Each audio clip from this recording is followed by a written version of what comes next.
समाजातील गरजू व वंचित घटकांच्या पाठीशी उभे राहून त्यांना दिशा देण्याचे काम दिशा परिवार चॅरिटेबल ट्रस्ट करत आहे. जाती धर्माच्या भिंती भेदून प्रत्येकाला चांगले शिक्षण मिळावे या उदात्त हेतूने सुरू असलेला हा उपक्रम कौतुकास्पद आहे. परिस्थितीमुळे शिक्षणापासून वंचित राहणाऱ्या मुलांना मुख्य प्रवाहात आणण्याच्या या कार्यात दातृत्वाचे अनेक हात लागले आहेत. ही प्रेरणादायी बाब आहे असे प्रतिपादन ज्येष्ठ गणिततज्ञ प्राध्यापक डॉक्टर रवींद्र कुलकर्णी यांनी केले. दिशा परिवार चॅरिटेबल ट्रस्टच्या वतीने 18वा शैक्षणिक शिष्यवृत्ती व दिशा परिवार सामाजिक कार्यकर्ता पुरस्कार वितरणाप्रसंगी प्राध्यापक डॉक्टर रवींद्र कुलकर्णी बोलत होते. पंडित जवाहरलाल नेहरू सांस्कृतिक भवनात घोले रस्ता झालेल्या सोहळ्यात 250 गरजू विद्यार्थ्यांना देणगीदारांच्याच हस्ते शिष्यवृत्ती प्रदान करण्यात आली. यंदाचा दिशा परिवार सामाजिक कार्यकर्ता पुरस्कार सामाजिक कार्यकर्ते दीपक हिरवे व मनीषा गाडे यांना प्रदान करण्यात आला. मराठवाडा मित्रमंडळाचे कार्याध्यक्ष डॉक्टर बाबासाहेब जाधव, सामाजिक कार्यकर्त्या ॲडव्होकेट मिताली सावळेकर, डॉक्टर मिलिंद मुजुमदार, सल्लागार BL स्वामी, दिशा परिवाराचे अध्यक्ष माणिकराव गोते, कार्याध्यक्ष राजाभाऊ चव्हाण, पौर्णिमा जानोरकर, कल्पना भोसले, अल्पना चव्हाण, पांचाली हर्षे, मकरंद कुलकर्णी, अरुण कुलकर्णी, चिन्मय कुलकर्णी यांच्यासह अन्य पदाधिकारी, विद्यार्थी, देणगीदार उपस्थित होते. आता प्रथम आज ज्यांना शिष्यवृत्त्या पारितोषिके मिळाली आहेत त्यांचे मी अभिनंदन करतो. त्यांनाही टाळ्या वाजून सगळं अभिनंदन करूया. आणि पुष्कळांनी उल्लेखही केला, सागर सारखी इथे बरीच उदाहरणं आहेत.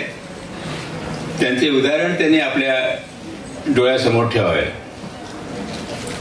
मग आता ते वयाच्या 20-25 मध्ये आहेत. आता समाज तुम्हाला हे ऋण देत आहे. समाजाचं ऋण काय? या पहिल्या 20-25 वर्षात सगळ्यांना वाढवणं,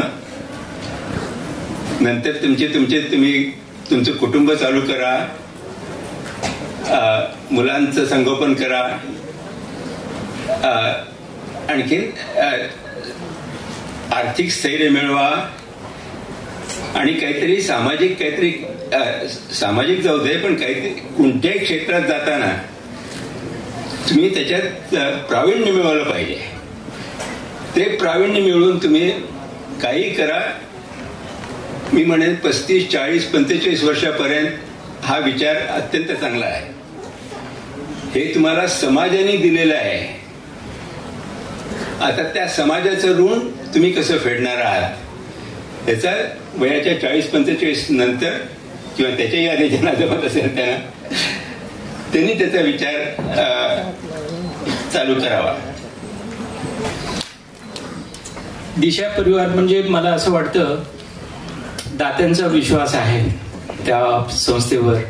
आणि सर्व दाते आता जे काही बघतो आम्ही, आता इथे खाली बसल्यानंतर देखील माझ्या लक्षात आलं की आजी 2 लाखाचा चेक देत आहेत त्यांना, कुणाला द्यायचं तुम्हाला द्या म्हणून. म्हणजे याच्यामध्ये सर्व लक्षात येते की दिशा परिवारावर किती विश्वास आहे त्या संस्थेवर.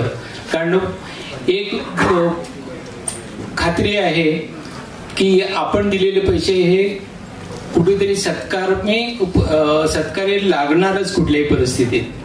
आणि ते उदाहरण म्हणजे कारण ज्या वर्षी आता एक 8-10 वर्षापूर्वी राजाभाऊ आमच्याकडे येत होते आणि प्रभातनी देखील चालू केलं. दैनिक प्रभातनी दिशा परिवार तर्फेच चालू केलेलं आहे विद्यार्थ्यांना शिष्यवृत्ती द्यायचं. पण मागच्या वर्षी आम्ही 150 विद्यार्थ्यांना मदत केलेली. पण आताच्या कार्यक्रमात देखील म्हणजे आमचे व्यवस्थापकीय संचालक आनंद गांधी साहेब यावर्षी देखील त्यांनी जरी विद्यार्थिनींना महाराष्ट्र गव्हर्नमेंटनी फीस माफ केलं असलं तरी वेगळ्या पद्धतीने विचार करून, कारण खेडेगावातील जे काही विद्यार्थिनी आहेत त्यांना फक्त कॉलेजची फीस भरावं लागत नाही, तर बाहेर म्हणजे शहरामध्ये येऊन राहावं लागतं, खाण्यापिण्याची खर्च लागतं. त्यासाठी देखील मदत आपण यावर्षी करायला पाहिजे. हे असं सुरुवातीपासून दिशा परिवार आणि दैनिक प्रभात एक सुरुवातीला विद्यार्थिनींना महत्व द्यायचं किंवा त्यांना प्राधान्यक्रम द्यायचा असं ठरवलेलं होतं. यावर्षी देखील जरी महाराष्ट्र गव्हर्नमेंटने फीस माफ केलं असलं तरी ज्या विद्यार्थी बाहेर गावामध्ये राहतात शिक्षणासाठी त्यांनाही मदत द्यायचं ठरवलं आहे आणि त्याच्यामध्ये कुठलेही म्हणजे लिमिटेशन्स ठेवू नका असं आमच्या व्यवस्थापकीय संचालक आनंद गांधी साहेबांनी सांगितलं. तर याच्यामुळे म्हणजे जे काही विद्यार्थ्यांचे जे काही थोडंसं सुखकर होतं थोडंसं शिक्षण घेण्याचा मार्ग हे निश्चितच होतं त्या ह्याच्यामध्ये. पण काही ठिकाणी मात्र काही कॉलेजेस आम्ही म्हणजे ज्यावेळेस यावर्षी माझ्याकडे दैनिक प्रभातकडे 450 अर्ज आले त्यावेळेस छाननी करत असताना असं लक्षात आलं गव्हर्नमेंटने ट्युशन फी माफ केल्यामुळं मग दुसरे चार्जेस कसं वाढून घ्यायचे हे मात्र कॉलेजने ठरवून टाकलेलं आहे. कारण 30-30 हजार रुपये डेव्हलपमेंट चार्जेस घेतात. मग त्यावेळेस आम्ही म्हणतो की हे गव्हर्नमेंट म्हणजे कुठेतरी त्याच्यासाठी देखील आमच्या रिपोर्टरना आम्ही सांगितलेलं आहे की बाबा गव्हर्नमेंटला दुसरेही नियम करायला सांगा की जरी ट्युशन फी माफ केलं असेल तरी इतर फीस कुठलेही जास्त विद्यार्थिनींना लागायला नको. कारण सरकारचं जेवढं अभिनंदन करावं तेवढं कमीच आहे विद्यार्थिनींना म्हणजे प्रोत्साहन देतात म्हणून. पण ऑन द कॉन्ट्ररी दुसऱ्या म्हणजे जे काही कॉलेजेस आहेत त्या कॉलेजेससाठी काहीतरी नियम टाकायलाच पाहिजे की जेणेकरून हे डेव्हलपमेंट चार्जेस जास्त घ्यायला नको याच्यासाठी.